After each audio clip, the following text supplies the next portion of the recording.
Far Cry Primal's new Survivor mode isn't just a way to make the game tougher. It's a way of fundamentally changing the experience and the way you play, especially if you've turned on one of the permadeath options. If you're wondering whether to embrace the full caveman experience, here's how Survivor mode and permadeath changed Far Cry Primal for us.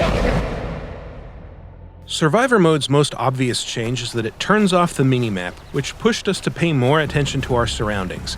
By that, I don't just mean that we had to study the landscape to get our bearings. We can, after all, still use the bigger map and set on-screen waypoints. I mean that losing the minimap strips away an early warning system that shows you when enemies and predators are nearby. Keeping a sharp eye and an open ear is now key to avoiding or surprising threats, and stealth and scouting are more important than ever. If you're in the habit of charging at Udam hunting bands with a club or spear, you may find yourself overwhelmed by enemies you didn't know were there. On the other hand, Survivor mode's world is less populated during the day, so while you'll want to stay vigilant about wandering into an ambush or startling prey, it's not something you'll have to worry about as often. You may even find you can take a bonfire or two without a fight, so don't be afraid to explore and really get to know your surroundings.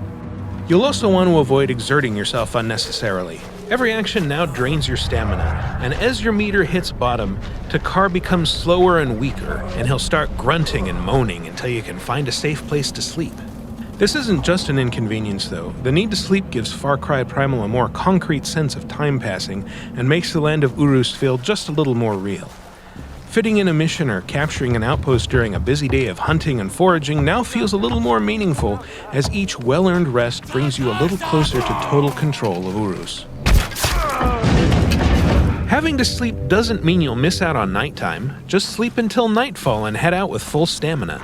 Anything less is risky, because fast traveling to safety won't always be an option. Fast travel now eats up food and stamina depending on how far you're going, so if you don't leave yourself enough meat or energy for the trip, you may be stuck in dangerous territory until sunup. Even during the daytime, you'll want to keep a close eye on your resources.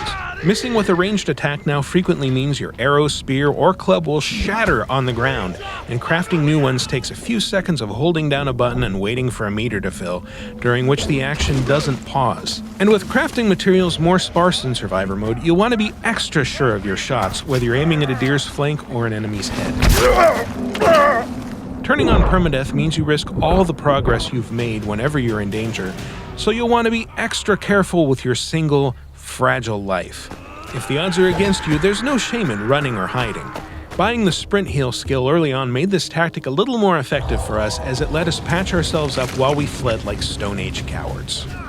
We quickly learned to take similar care with the lives of our animal companions, who can't be revived if you let them die. That's not such a big deal in itself, because taming a new companion is still pretty easy, unless you're going for a bear or saber-toothed tiger, who you now have to fight. But losing your four-footed friend in the middle of a confrontation, or worse when you're out at night, leaves you without anyone to watch your back, help you hunt, or waylay pursuers, making your own death much more likely.